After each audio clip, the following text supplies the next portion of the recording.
Hey guys, welcome back to the Rick Shiels Golf Show podcast. Everybody, I'm your host, Rick Shiels. I'm here with co-host Guy. Episode 130, pal. We're doing all right, aren't we? Not bad, is it? I think we've literally got 150 in us, then it's a wrap. Then it's done. Game over. That's retirement. A good effort, that 150. Well, that's when we get our yacht in Aruba. So, where's Aruba? I just hear it's like a Caribbean island or something. I love it, some now or something. It won't be. Aruba must be nice. It's a little country. Yeah, it's in the Caribbean. There we go. Okay, let's go to Aruba. That's where the yacht's being delivered to anyway. How are you, pal? Are you good? A mixture of emotions. Oh, what's wrong? Talk to us. Tell us what's wrong with you. I played golf at the weekend. Oh, okay.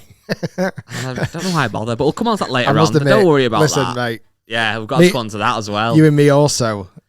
But yeah, golf, it's bloody, isn't it hard? The idea of golf. So yesterday, Sunday was, today's obviously Tuesday, you hear this, but it was yesterday for me now. Why I always get this bit so confusing about the fact we film on a Monday. Anyway, it was Sunday. I got a text off one of my friends saying that him and my other mate were going playing golf. They don't want to join. You know what? Yeah, Sunday afternoon golf. It's 1:30 tee off in the sun. Absolutely. They were playing at a golf course near me in St Helens called Shirley Park. And it used to be a Muni, and it wasn't the best. And it's been like bought out by this business or whatever. And they've been a really sick clubhouse. It's proper nice. And I'd heard that the course had kind of got a little bit better. Yeah. Played, and it had got a little bit better. Had you played it in the past, I guess? Yeah, but ages ago. So it wasn't great. And it was one of those that you could work whatever you wanted, which is fine. I think you still can, which is quite good. But it was kind of very much catered to absolute beginner golfers, which again, I'm all behind. But there was not kind of a lot of attention goes into things like raking bunkers. You'd get into a bunker and there's literally footprints everywhere and stuff, which is, again, it still is to some degree. So I said to my mates on the way, I said, oh yeah, it'll be good actually, because if you two do some tricks, meaning if they mess up, that'll give me some good content for the podcast. Because my mates aren't massive golfers, they play occasionally. But the fool that did the most tricks was myself. Oh. I shot a million. I didn't even keep score in the end. A million? 1,000,001. Lost 6 Pro V1s. And there's a very short hole, a little downhill par 4. It's about 250. It's actually too short to hit driver. Hit 3-wood, greened it on this par 4. Nice. And 3-putted for par. We're not having a good time with golf, you and me, at the moment, are we? It's overrated golf, really, isn't it? It's not actually that good. I might go back to badminton. Well, you bought a bike, so you can start doing a bicycle, another little... Well, is it going to be a little craze, this, or are you going to... Yeah, so... No, I've bought a bike, a pretty fancy hybrid type bike, and I'm totally in love with it. It's beautiful. Have you got it now? It's a piece of art. I got it on last Monday. And can I be honest with you? Yeah. I've not even taken it anywhere at all, anywhere. So it looks nice in the garage at the moment, but But there's a reason for that. We were supposed to go out on Sunday. So we went to the bike shop because I wanted to get the kids new bikes, and because they're getting into it, me and Claire wanted to get some bikes as well. So I had this picture in my head, this nice little scenic imagery where 5 of us would be just strolling down a canal bank. You know, everything would be fine. Yeah. No kids definitely not falling in the water, obviously. You know, everything would be lovely, and we might have a baguette coming out the front of the basket on Claire's bike, and just lovely, really nice. That's the dream. The reality at the moment, we ordered 5 bikes. 2 of them arrived. 3 of them are late. 1 of them's arrived now, but not been put together. So we didn't have the bikes for the weekend. Why have you not been out on yours, though? I've been running too much. You've made me run. Well, we've actually had a lot of people in the Facebook group who are on this little challenge with us. We've had loads of people putting pictures in of their either treadmill or Strava app or whatever.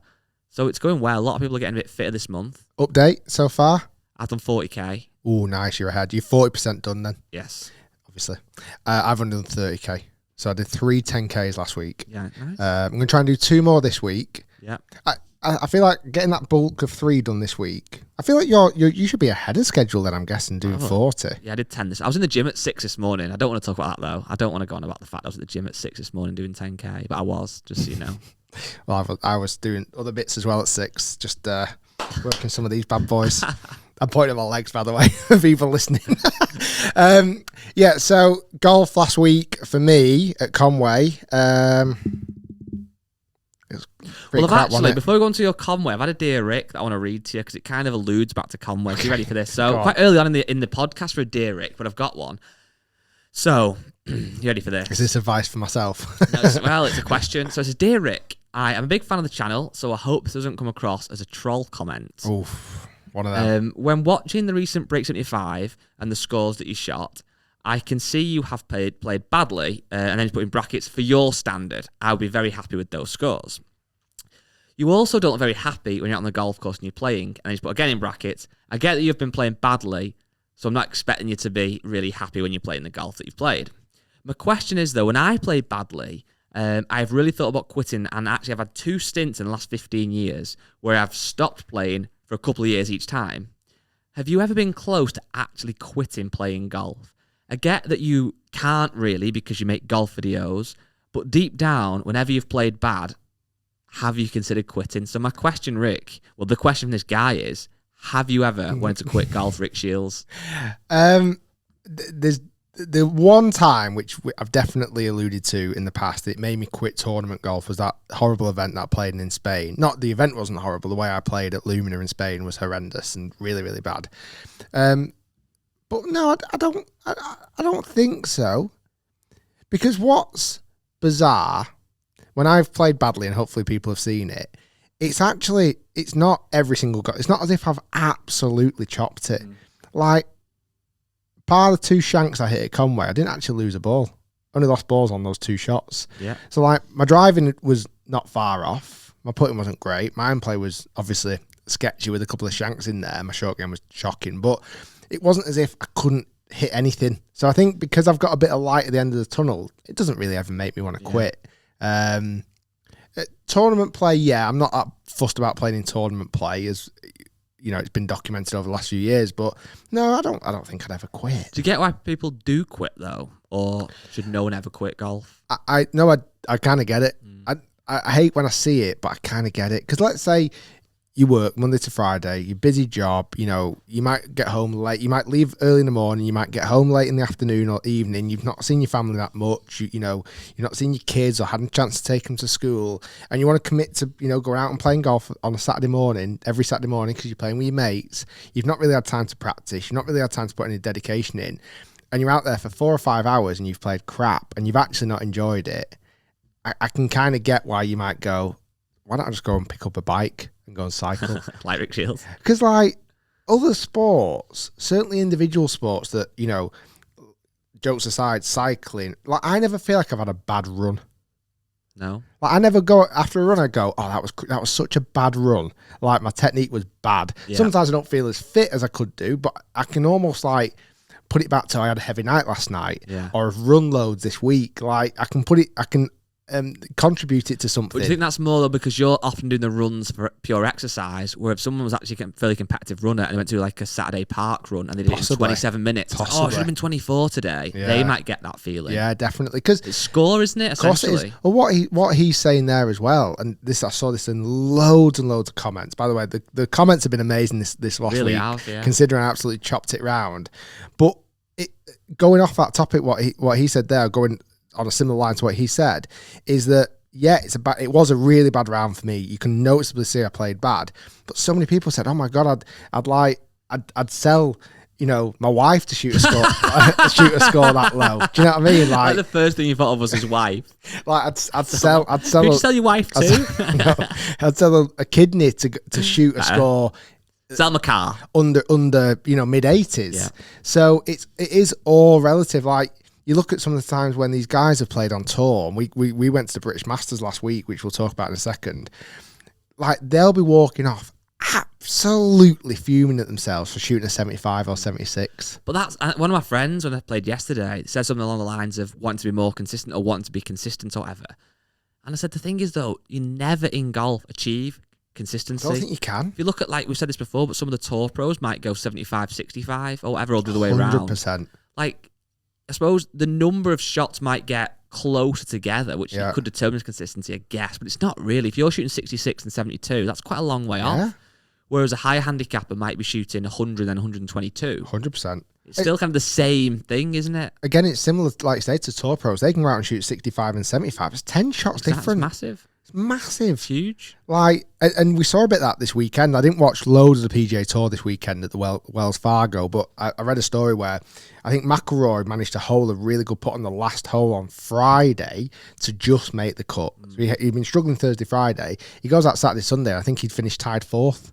He's the one guy I always think of. When thinking of that. He can go 77, 67 like that, can't he? And then you look at Thornborn Ollerson this weekend, he was leading by substantially, I think 2 or 3 shots going into the final round playing with Marcus Armitage. Him and Marcus both had pretty stinking rounds pretty much, for at their level, I'm sure they would say that as well. Yeah, Thornborn goes and eagles 17, birdies 18 to win it. Yeah. Like that putt on the last was outrageous. But for 16 holes, he's probably been playing pretty crap. Like he's thinking, I had this in the bag. How have I lost this? And then suddenly a few other leaders dropped down, like Richie Ramsey should have been up there. He doubled the last. He dropped down.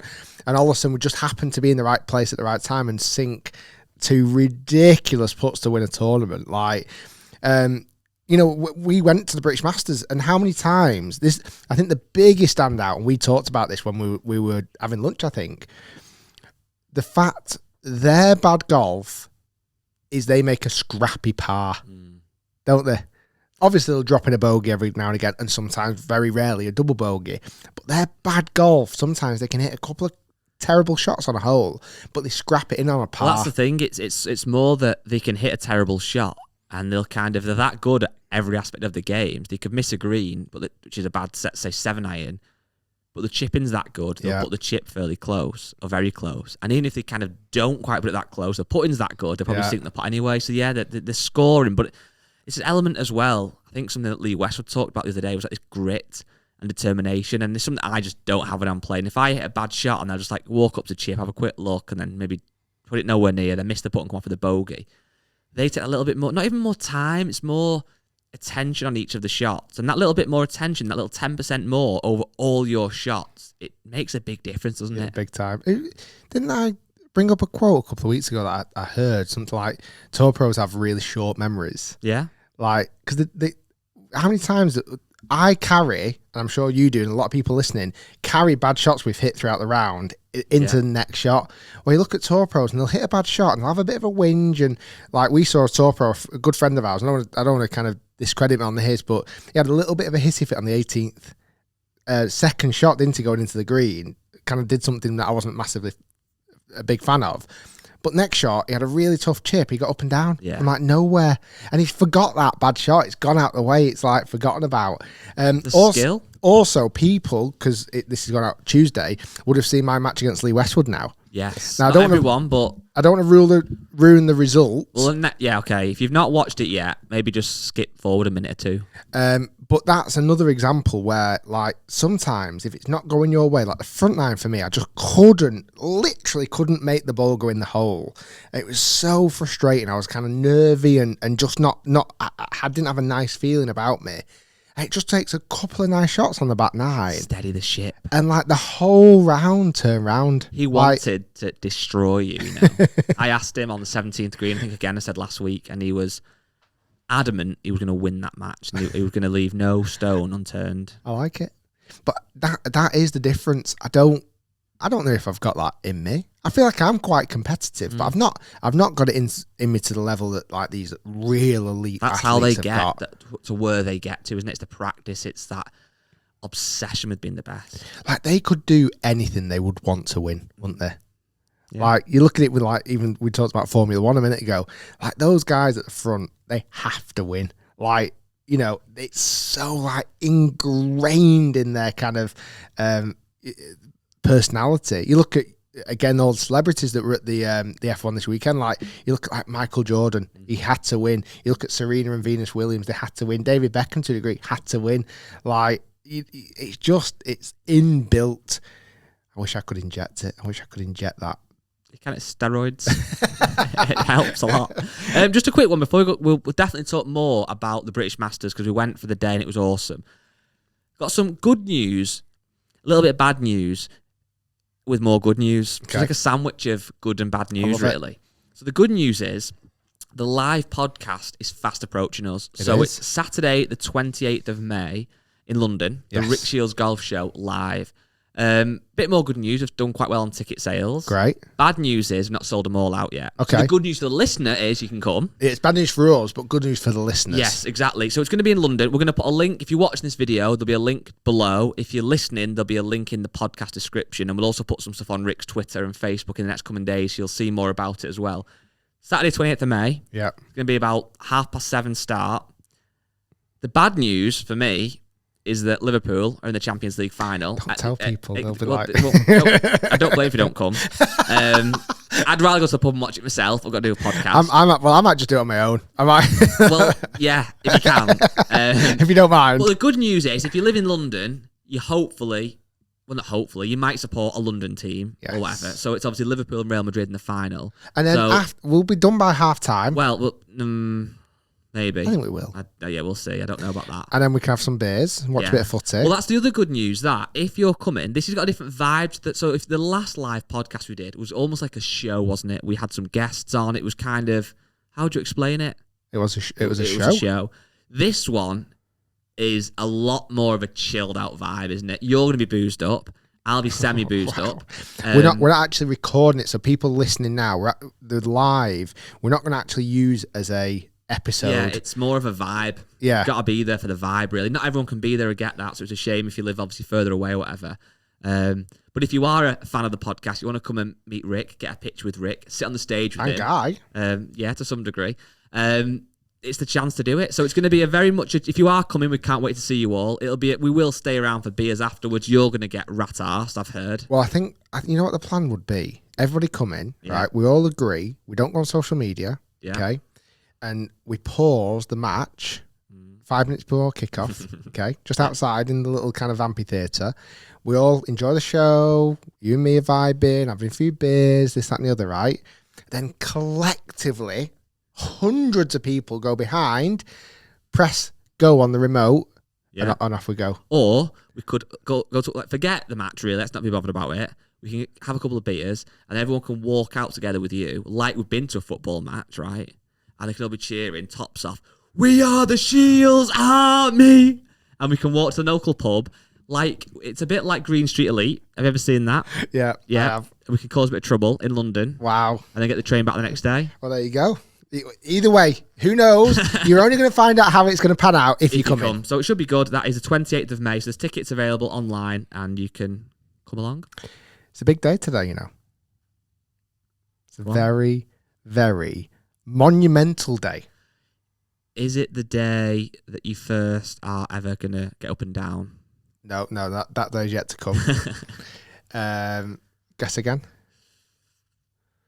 What else could it be? 9th of May.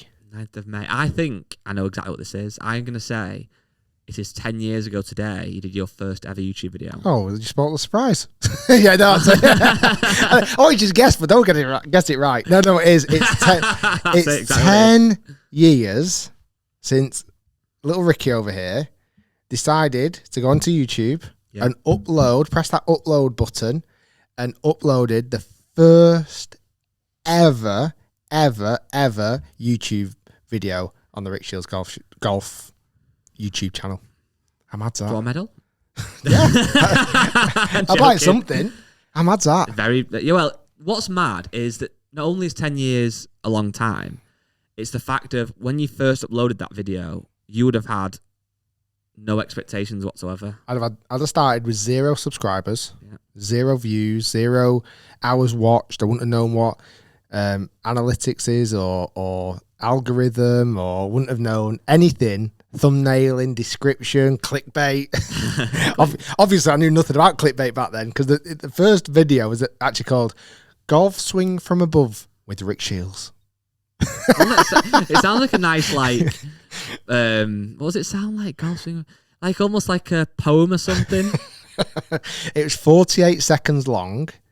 I think because it was the first ever video, straight to the point, it got 62,000 views. Yeah, because people going over. Didn't at the time. I remember this video like having 10 views. Yeah, and that was probably 9 of me and 1 from like someone else. 10 years, and in that 10 years, this is some crazy stats. On the main YouTube channel, I've uploaded 2,027 videos. Wow! In 10 years. Obviously, 2.13 million subscribers. That's a bit of a difference, isn't it? I've got some other stats. 59.6 million hours watched and 532.1 million views. So yeah, please, a medal would be It's fantastic. in the post. You know what's mad though? Like, I wonder, out of your first like 100 subscribers, how many of those people still watch? Imagine if there's some people who've literally been a subscriber from like the first or second day or first second month or whatever, and they still watch now. You know, again, it was a lovely time. I remember when I was uploading these, I was at Trafford Centre. I was wanting to promote myself as a golf coach. I had no idea what kind of YouTube was doing. There was a couple of YouTubers doing stuff. So it was Me and My Golf and Mark Crossfield and a few others kind of over in the States, but a handful, like 5 max. And I had no expectations. I knew nothing what it wowould do. And I remember like every time I'd hit a milestone, whether it was honestly 100 views or 200 views or 1,000 views on a video was like crazy. I certainly remember like milestones of getting to like 100 subscribers. Like thinking, oh my God, I've made it. Yeah. 100 subscribers, we've got it. Pop the champagne open. And it was just like, it was more kind of a way of promoting myself, as I've mentioned on the podcast loads of times before and other kind of interviews and stuff. But 10 years. It feels like it's gone like that. I've certainly aged. Yeah, beard. Kids. 3 kids. How's the golf got? But do you reckon if you went out now and did a match play against Rick Shiels of 10 years ago, who would win? I think I swing it better now, but I think Rick Shiels from 10 years ago had that grit. Yeah. He wasn't scarred. he was confident individual. You know what's mad though with like when you're saying there about milestones and stuff? It is similar to golf. Like you're kind of I'm kind of tongue in cheek, when I got 1,000 subscribers or 100 subscribers or whatever. But at the time, that was a big deal. It's like when people start golf, like you have to break 120. I remember my first ever score was 144. I was like 8 years old, and I kept my scorecard 144. And then obviously you want to beat whatever it might be, 120, 100, 90, 80. Yeah. Like every golfer on tour you think of, whether it's Dustin Johnson or Rory, has broken 100 for the first time and would have been made up with it. 100%. I was 11 that I shot 120, and you're right, I was like buzzing. Yeah. I thought it was like, oh my God, I finished 18 holes. Exactly, that's the thing. It's finishing the first time, isn't it? And then even remember my first ever par. So the first hole I used to play at, and I'd hit like 3 short of the green. I hadn't got on the green in 3. I was about 30 yards away, and I like pitched it in. That's mad. And I'm thinking, like, that was my first ever par. Like, it wasn't as if it was like fairway green to putt. It was like a lucky par, really.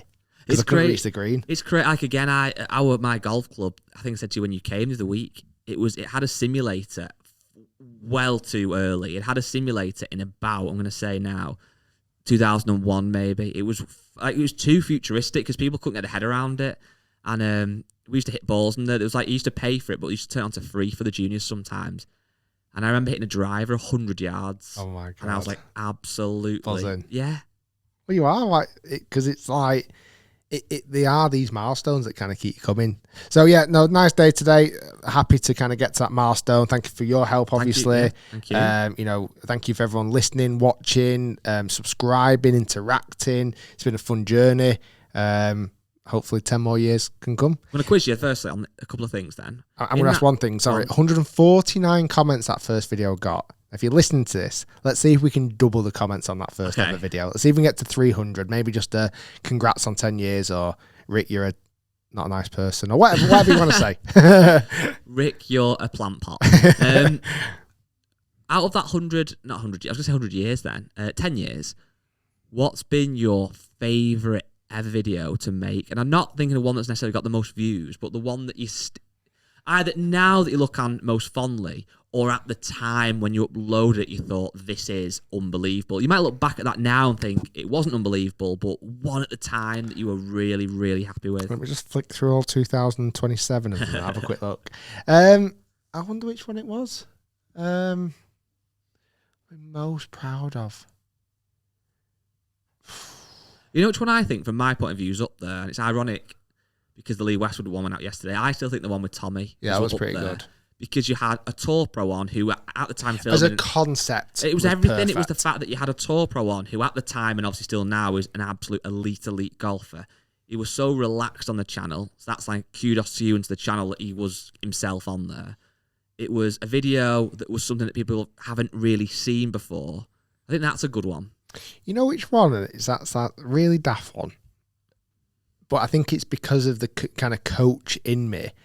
It was one that actually started off as a Facebook video and we uploaded it onto YouTube, which was like the bump and run. The toe down one. The like 8-iron bump and run. The amount of comments I get on that from people, like when we went to the British Masters, like 10 people or so, oh, I love your little 8-iron bump and run. And for me, it was like a shot that I kind of known as a kid, like almost one of the first shots I ever learned. But I'm thinking, who did I ever learn that from? It might have been a friend who I started playing golf with or a friend's dad, where like, some people now coming into golf don't maybe have that luxury of having like a friend's dad to show them, and I'm kind of acting as that kind of soundboard or that person of advice to give, little bump and run shots. Like the comments I get on the coaching videos, I just absolutely love. It's been very, very lucky. I think there's been a couple of standout moments, certainly filming. I think the probably the number one for me, if not top three, was Minwoo Lee at St Andrews, like playing St Andrews in reverse on a Sunday with a tour pro who's a really cool guy with hickory clubs. Like I remember standing on that tee, like nervous, but almost like pinching myself, going, "Is this real? Yeah. Like this isn't real life. Who the hell gets a chance to do this? Because it's so unbelievably rare." Yeah. Like I loved. This was when you were involved. Actually, I think you kind of helped plan it a little bit when I did the interview with Rory McIlroy and Jason Day down at Nike Town. Yeah, like I was well out my comfort level because it was again dead new for me. But I remember sitting there going, "This is a really cool opportunity." Yeah, like sit down with two of the best players in the world, certainly at the time. 100%.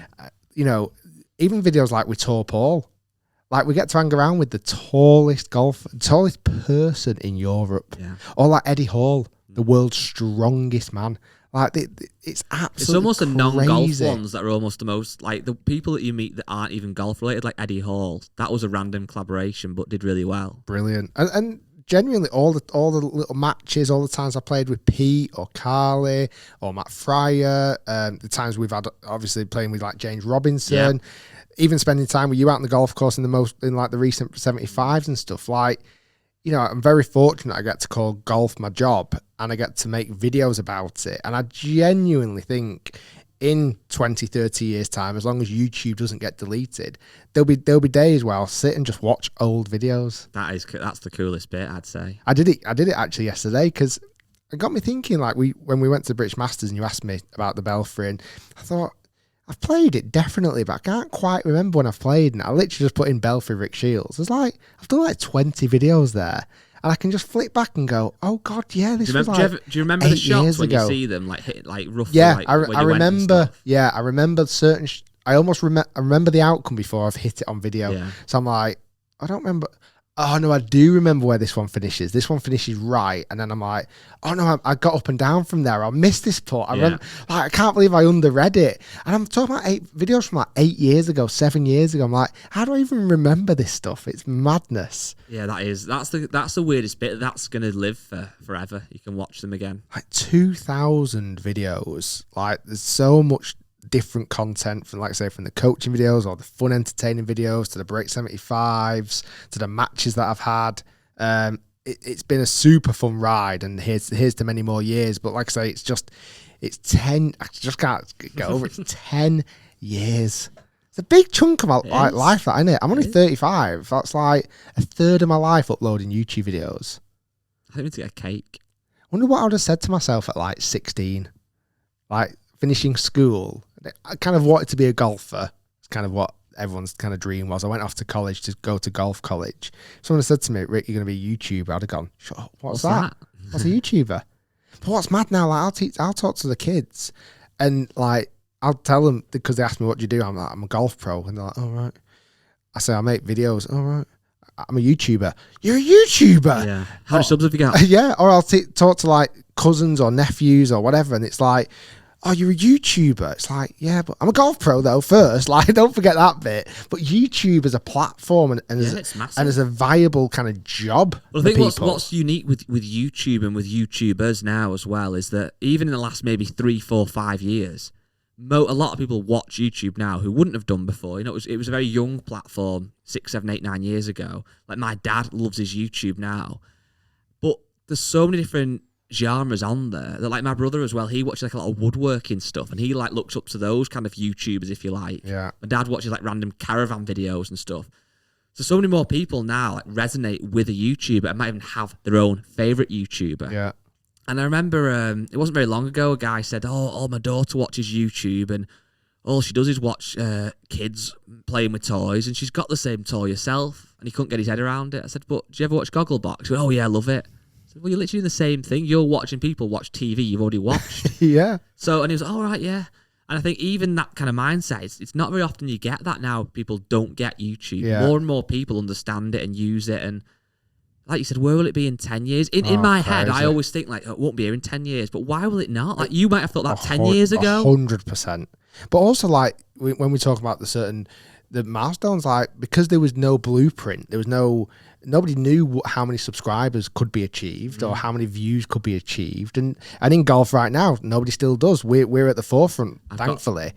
But, like, you look at YouTubers who are getting 100 million subscribers, and you think, you know, maybe golf could get to that number. Like, there's no reason why it can't. Like, you know, it could get to 10 million subscribers. We know every video could be getting 2 million views, and that yacht in Aruba definitely becomes more achievable then. Yes. But like, it's crazy. What's mad, and I always said this to you and some of the lads that obviously work with us now and stuff, that one of the ones that I think was crazy was when I started with you. It was, I think, October 17. About a month or two after that, we went and filmed that St Ansel Links. Oh yeah, you know this story. But you played golf with just one club, and we had somebody else, Craig Salter, came and filmed and edited it, did a good job. And about 2 weeks after it went live, it hit 100,000 views, which was massive, like absolutely huge. So much so, you actually did a standalone Instagram post. Do you remember it? Yeah. It was like you with 100K written over the top, and you were like, thanks so much, everyone, for watching this video. I can't believe it's got to 100,000 views, and it was like 2.5 weeks to do so.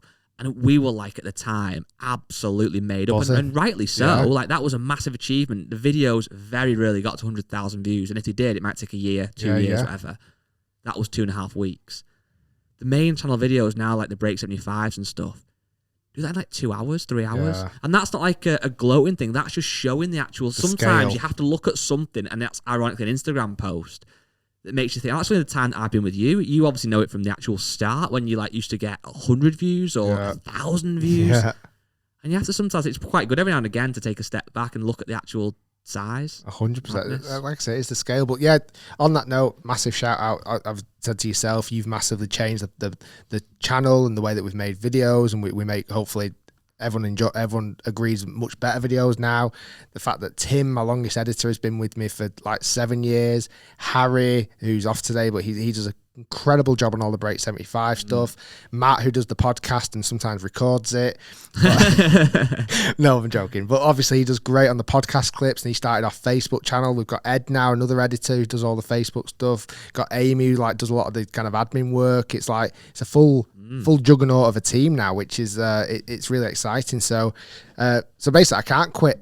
I can't, as much as I might start shooting 95s, I can't quit. No, it's fun. I think that's the only thing that has probably changed my, you know, when you put a video out there 9 years ago and I got 50 views on a video, it didn't really matter how you played. It wasn't that big of a deal. And now I play and I put a video out and it's going to get at least 500,000 views in the first few days. It definitely puts a little bit of a emphasis. I should get used to it. No, but just on that, just quickly, last thing on this, I think that's changed more so in this last year or two, partly with your own mindset and being kind of almost braver, and also with the viewer understanding you more and the channel more, because back in the era when you were still like kind of semi-competitively playing like local PGA stuff and or whatever, and trying to get into the Open, that was good content at the time.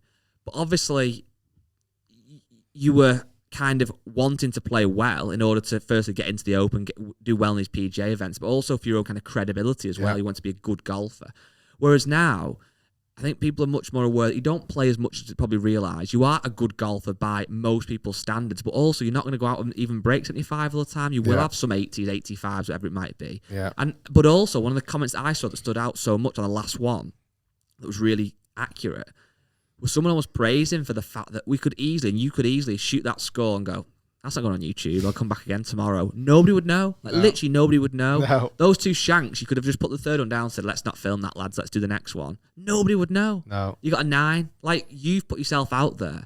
And I think people respect that more than if you did play well. If you shot 70 round Conway, great, well done. Like, do you know what I mean? Yeah. But the fact you shot 82, what did you shoot? 8 wouldn't matter. But whatever it was, 82 actually showed the real score. That makes so many people feel better because most guys don't go out at the weekend and get 36 Staleford points. They get 27, they get 29, they might get 34 and play quite well. Every now and again, you might get 40 and absolutely shoot the lights out, but most times it's 30, 29, 31. Like, that's real golf. Yeah, it is. Going back to our point at the start of this podcast, golf bloody hard. But anyway, that's last point on this. Thank you so much for everybody viewing and watching. 10 years so far, and let's hope for 10 more years. You should buy yourself a bike as a present. You already have. Perfect. There we go. Speaking of 10 years, though, in the future, we want bigger, we want better videos. I've heard rumours, I don't know if this can be spoken on the podcast, Rick, but I'd love you to do so. I've heard some little rumours fishing around the internet, and there's been these kind of speculations for weeks, months, years now. But you kind of told me something that I want to just talk about on the podcast. Whether I'm allowed to or not, I don't know. If you're hearing this, it means that we've kept it in, so that's good. If you don't hear this, it won't have gone live, so sorry. I've heard little rumours that you might be, in the summer, collaborating with a channel, a massive channel. Good. People want this, and I want this. And I want you to tell me now what's happening, because I don't know enough about this. Talk to me. Are you going to collaborate with Good? So, talks have started. Yes. And it's looking incredibly promising. This year. Yes. Even though we've been trying to do this for 3 years, that bloody thing COVID got in the way. This year, in the summer, Good. If you've not checked out Good channel yet, they are killing it. They're doing really good. Like, they're good lads. They good golfers. Really good editing. Kind of I'd like to think probably a younger demographic, getting lots of new golfers into the game, young kids making golf look cool. Massively respect what they're doing, and they are hustling. They are working hard. So hopefully we can get a killer collaboration, which I genuinely think will break the internet. Yes. So what kind of collaboration are we thinking? A friendly match?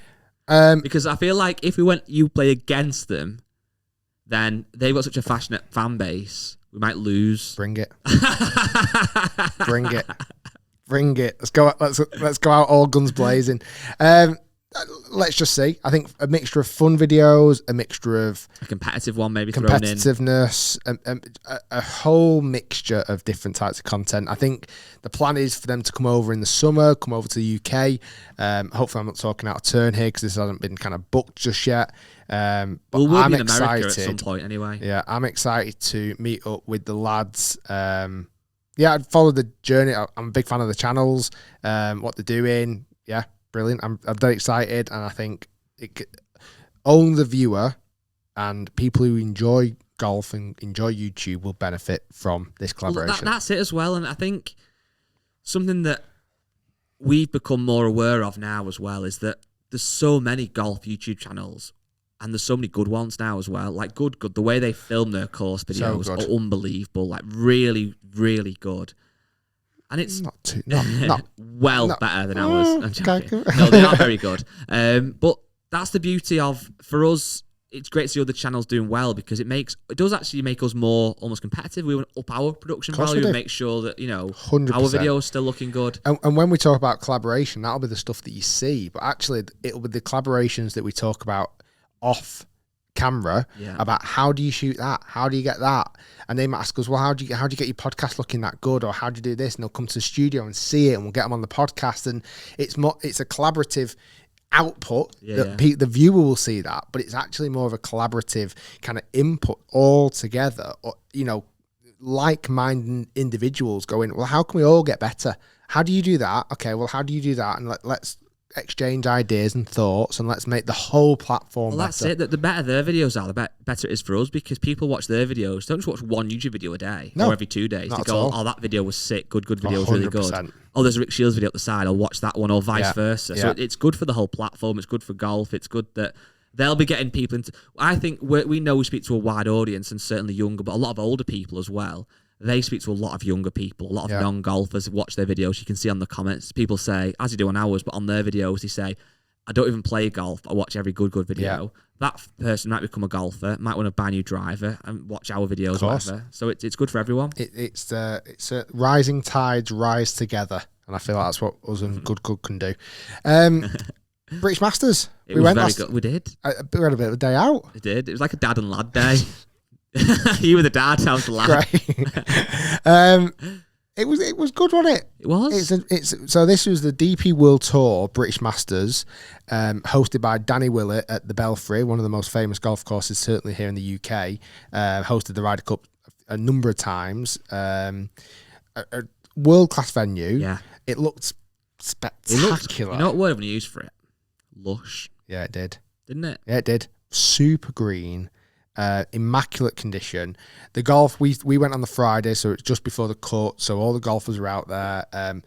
I think this was surprising though. Can you guess what the attendance was for the whole week? The whole week? Oh God, I'm going to embarrass myself here by saying a stupid number. 4 million. No, I reckon there's probably 15 a day, so I'd say, including Wednesday, 75k. You're not far off. Just over 50. But it seemed busier than that, didn't it? Busier. I just thought it probably wouldn't be. The Open is 290,000 this year. It's outrageous. Like, to put that into level of perspective. The only time you sort of do notice it was when I saw Torbjorn on the last hole his putt. The crowd was probably 3 or 4 people deep. Yeah, because everyone collects to that point. Exactly. Then, don't they? You get that at every shot of pretty much everybody at the Open, don't you? And certainly when it's the last hole, it's like 17, 18, 20 people deep for like what feels like miles. Yeah, no, but I was so surprised. I thought it felt like there was more people there. Thank you everyone that came up and said hello to you and me. Either enjoyed the YouTube videos or the podcast or both. And we followed our mate Sam Horsfield. Yes. And we saw we literally joined him on the 17th. It's a par 5 dogleg round the corner. He hits driver straight over the corner. Boom. It was like, yeah, that was pretty. And it sounds good, doesn't it? Sounds hit. Like, even though I've spent time with tour pros, at an event, it seems to sound better. It does. And we walk around the corner. He's there, splat bang in the middle of the fairway. Hits a 3-wood, pulls it a little bit. Had to shout 4. Yeah, because he thought he'd pulled it into the crowd. Caught the bunker on the left-hand side. Fairly, run-of-the-mill bunker shot, you'd like to think, for a tour player. Opens the face up, flips his hand underneath it. Incredible technique. This ball just like popped out like a butterfly. Took one bounce on the front of the green, just rolled and dropped Eagle. Eagle. Put me down for 3, please. It's good, that one. It was very good. I was going to say, like, these tour pros are obviously, clearly, streets ahead of how I play golf. But that bunker shot, I would feel more than confident getting it out the bunker. Yeah. And I'd like to put it within putt range. But in reality, I'm thinking, get it out 2 putt, make the par. Again, shows the difference. He's not thinking, get out and get a par. He's thinking, get out and make a birdie. But he's also thinking, but I do fancy boxing this as well. And he walks off with a 3. It's just crazy. Good. So good. Gave his ball to a little young fan who was just loving it. I don't think I would have given the ball away. Why? Because you just made an eagle with it. Yeah, but he's out of a bunker, scuffed. Oh, I don't know. I'd be dead weird with stuff like that. This is what made me laugh. You say this now, and you were saying that about with Lee Westwood about all this stuff of like, don't do that. Like, you're saying things which I understand because you're not a tour pro, but it's like if somebody watched you and said, "Oh, do you do all your different clubs all the time? You don't swap driver all the time." You're like, "Oh no," you're kind of over it. It's like the same thing. True. So what you're saying is you would make an eagle with a ball. You'd walk past that little kid with its big puppy dog eyes, say, "Please, Mr. Shiels, can I have your ball?" And you go, "No, it's my eagle ball." Not now. And you snap bucket into the woods. So you can have it now. Yeah, go find it. If you find it, you can have it. Yeah, it was good. Good atmosphere. Yeah, it was just a bit of a chilled out day, wasn't it? It was good. Yeah, there was, like you said, lots of people came up to you and said how much they like the videos, which was very nice. I was on cameraman duty, taking pictures for you. You were really good at it, actually. I was. I'm really good at opening an iPhone, and there was an older guy that couldn't. His mate couldn't do it for him, so I had to do it. So I stepped in and kind of saved the day. You were brilliant. You got some great snaps. Really awkward, weird thing though, which I will mention because it was funny, but it was very cringe. Was there's a guy, he might have had a couple of beers. Came up to Rick, and he was like, "Oh, Rick," like, which is again, you were used to that by this point. Can I get a picture? A few of his mates as well, so like, all got in a bit of a huddle. So I kind of moved out to the side, obviously, and somebody else at the picture went, "Oh, come on, guy, you get on if you want." So I kind of reluctantly walked over and did an awkward smile, and I thought, get on if you like. I'm more than happy to not be in the picture. Get on if you want. Yeah. Didn't he say something like you're only going to talk about on the podcast? Yeah, if I would slag it off. Yes, but exactly. So well done. You had your 5 minutes. But I don't know why I didn't just say, no, you're all right, mate. If you don't, I'm not bothered if you want a picture with me, obviously. I'm a nobody. Get on it if you want. Yeah, that was a bit of a strange one, that. So I leapt on it, of course I did. Because you wanted to be on it. I wanted to be on it, on the squad picture. But yeah, I just think as well, I know they weren't super expensive, the tickets, I don't think. Well, they weren't. I had a look online. If you are ever able to go to a tour event of any day, or any, I know it's hard when people are in work and then the weekends are a bit dearer, it's definitely worth going because we go to that event and obviously we're lucky enough that have been to many, many golf events now, as obviously you have as well. So some of the stuff that you see, we kind of don't even really focus on. But if it's your first time, there's so much you can just learn, just watching them practice, watching them on the course, just being in a golf environment. It's just great. Obviously, so many kind of like-minded golfers there. A lot of people actually asked weirdly on the podcast group who were going to the Belfry, what should they wear? Because if you've never been to a golf event before, it's quite difficult. Do you go in like your own clothes, jeans, or whatever? Do you go in golf attire? Then you think, if I go in golf attire, I don't like I'm too keen. Go in what you want. A lot of people wear golf clothes. A lot of people don't. You can wear what you want. So if you're going to the Open this year, it's a silly thing might sound a silly thing to say to a lot of people, but equally a lot of people will be going to the Open for the first time and not know. Wear what you want. If you want to wear your golf shoes because they're comfier, wear your golf shoes. If you want to wear your polo. Yeah, obviously there's no real dress code, but you kind of feel like you want to be in it a little bit. Here's a good little tip, and I did this when we met up with Sam, because sometimes if you're spectating and it's not a big massive event, obviously British Masters is quite a big one, but there's no way of understanding how far people are away from the hole. So I had my Garmin on me and I logged into the golf course just so you can get a bit of an idea of how that was a bit golf nerd, how far away they are. Do you know what I mean? Don't take a laser though. I think a laser is a bit too much. I can appreciate binoculars, even though I don't think I'd take them myself. I can appreciate that. That's me from a grandstand. You don't have a little look around. But yeah, GPS watch, you can just have a little like, oh, I wonder how far he is here, and just kind of scale it in. Yeah. Your Garmin GPS watch. My Garmin S62. No, it was great. GPS watch. Again, I know I keep saying this every single week on the podcast, but it makes me even more excited for the Open, because being at golf events is fun. It's different. It's not like any other sporting event, I don't think. Maybe cricket, but I don't know. Even cricket is different because, weirdly, when you go to a golf event, you don't actually watch that much golf, really. We didn't see that much. We probably saw 30 shots. Yeah. But it's just maybe a bit more than that. In fact, how many do you reckon? I bet it wasn't many more than 30 shots. Yeah, you're probably right. It's somewhere between 30 and 50, isn't it, really? Yeah, if you sit on a grandstand, then you see a lot more. You'd see a lot. If you go to the bar, you'll see none.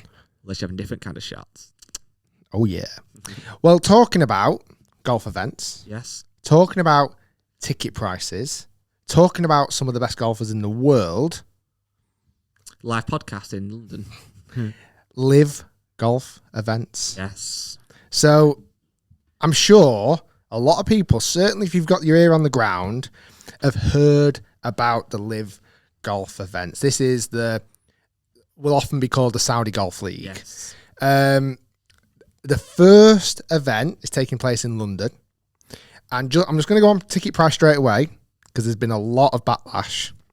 If I want to buy a ticket now to go and watch, I don't know who I'm going to go and watch, by the way, because it's not been announced who's actually playing in it. It's all a bit secret at the moment. It's nearly £70 a ticket. It's a lot of money, that. You don't actually know who you're going to go and watch right now. You might get some of the best players in the world playing, but it's so wrapped in kind of secrecy at the moment. It's a bit crazy, isn't it? It's a lot. Well, it's how you look at it. In some ways, if you think of a golf event, if a ticket's £70, you could go at the crack of dawn, you could stay till it goes dark. So in that sense, it's better value than football, definitely, than other sports. But what's different, I think, with this one is two things. Like you said, you'd first don't know who's going to be there. It's like when you go to the Open, you know that Tiger's going to be there, Rory's going to be there, etc. So that's the first thing. And the second thing that's a bit weird about it is the fact that this Saudi Golf League, LIV Golf Invitational or Saudi Golf League, whatever you want to call it, has obviously been pumped full of money. Millions and millions, hundreds of millions of dollars, billions even, I think. And that's advertised how much the players are making. The players are going to make £5 squillion for shooting 85. Yeah.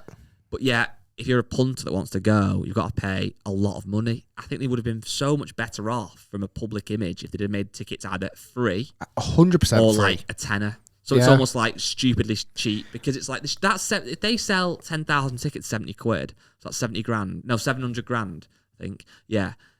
That's not going to make, So it's a tiny dent. It's nothing. In the money cash cow that this is it's being kind of tipped for this massive purses, massive money these players are going to make, which is obviously lucrative enough for them to be falling out with sponsors and tours and fans. That's what's happening. Yeah. To then charge so much for a ticket, I think is a real own goal. This LIV Golf, it's obviously we've talked about it many times and we will continue to do so. It's such a big talking point in golf. But what's frustrating me about it at the moment is I'm definitely keen for change, for more exciting golf formats. I think that's better for the viewer. Yeah. So I'm excited for that, whether that's this tournament or other things. Well, we first off spoke with Andy Gardner about the Premier Golf League. Exactly. But what I'm not keen on with this so far, the main story is about how much money. Obviously, there's a Saudi thing, which obviously naturally gets a lot of people not happy about it, which I understand.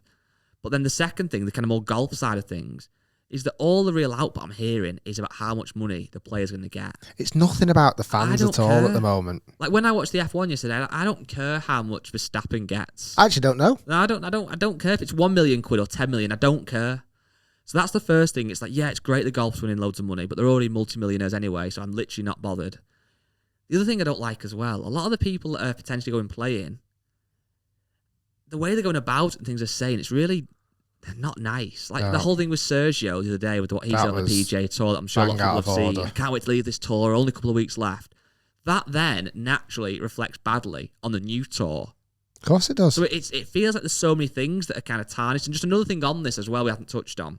I've seen quite a lot of comments from people asking about why we didn't talk to Lee Westwood in our podcast about it. So there's actually two reasons.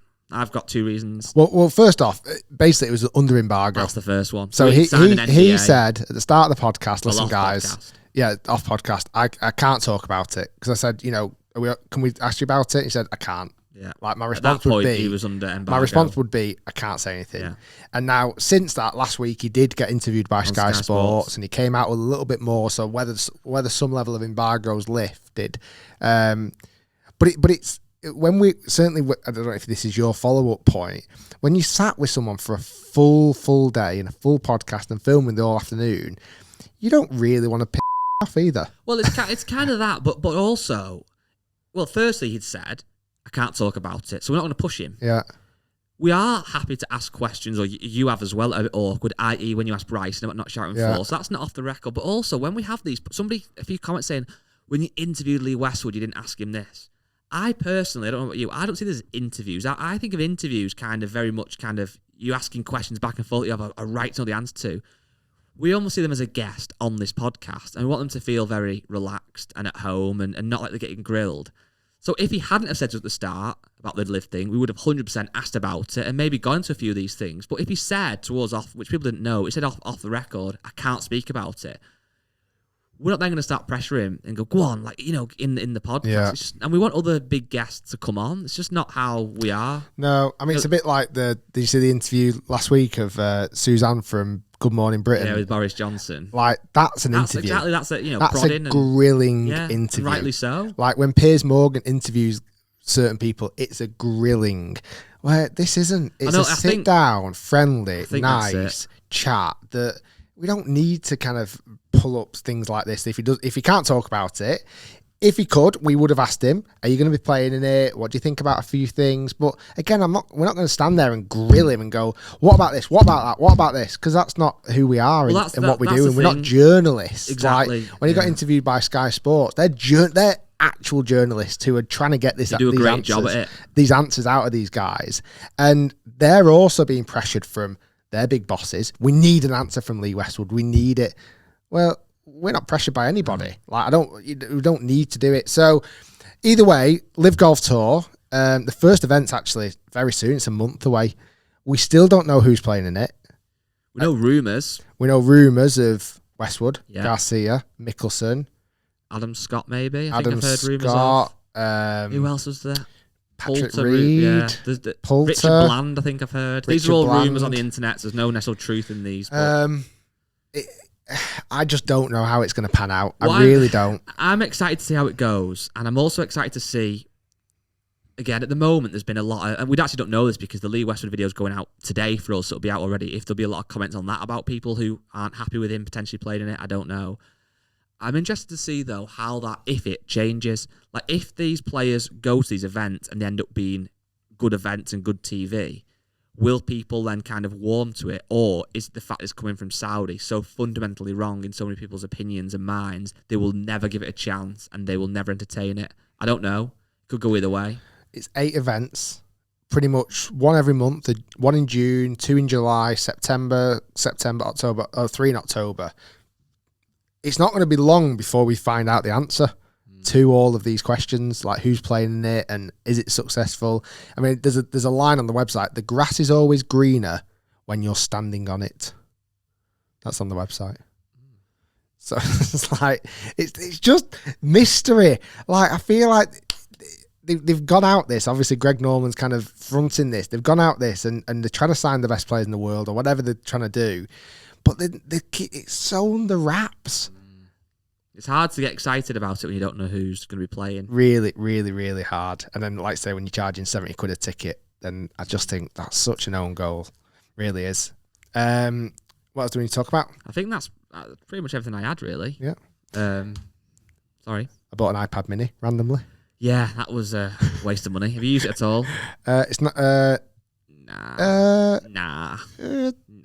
I've charged it once and it's not run out of charge yet. Okay, that's a good. Yeah, it's a so good sign. Tell me that's how much I've used it. New Break 75's coming out this Friday. Already been filmed, and Better Golf from Sophie Walker. Sophie played fantastic. She was very good. I played better. That video will come out Friday, 4 p.m. Thanks for listening, everybody. Yeah, so hopefully see some of you at the live podcast. Again, tickets are available. Coming at 2, coming at 3, coming at 1. I'll be your mate. If you want to come on your own, you're thinking, don't know who I'm going to sit with. Sit on your own for a little bit, maybe, but then afterwards, come and have a drink with us. You could also sit next sit next to a cartoon character. Yes. So when we were at the British Masters, we met up with a golf scratch book. Yeah, makes cool illustrations, which you might have seen some of them on Instagram and stuff. They're so good. We had a little chat, podcast exclusive, about maybe, just maybe, doing a little bit of merchandise, exclusive merchandise for the live show. Yeah, and if it goes well, it'll be available on a bigger scale. Thank you, everybody. Episode 130. We shall see you next week. See you then.